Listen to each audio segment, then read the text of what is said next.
निस्वार्थी प्रेमाचा संबंध म्हणजे बापाचा आणि मुलीचा. मुलगी गरीबाची असो अथवा श्रीमंताची सर्व सहन करेल दौंड बाबा, पण बापाचा अपमान लेकीला सहन होत नाही. तिच्या बापावरून बोलू द्या सासरीन, मग अवतार पहा उभी राहते. बरं का सासूबाई, मोलमजुरी करणारा बाप आहे माझा, पण इज्जतदार आहे. सांगून ठेवते तुम्हाला, रॉकेल वतून पेटवा मला, पण खबरदार कधी माझ्या बापाचं नाव काढलं तर नाही सहन करत. मुलगी जन्मदात्याचा अपमान.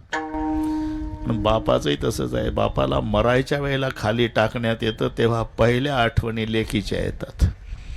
मुलांना सांगतो मरतो बाबा, पण लेकीत जीव गुंतला रे. अरे तुमच्या भीतीनं बोलली नाही माझी ताई, खूप त्रास आहे तिला सासरी. कोणीतरी जा माझ्या ताईला आणा, एक शब्द बोलू द्या आणि मग मरू द्या. हे निस्वार्थी प्रेमाचा संबंध म्हणजे मुलीचा आणि बापाचा आहे.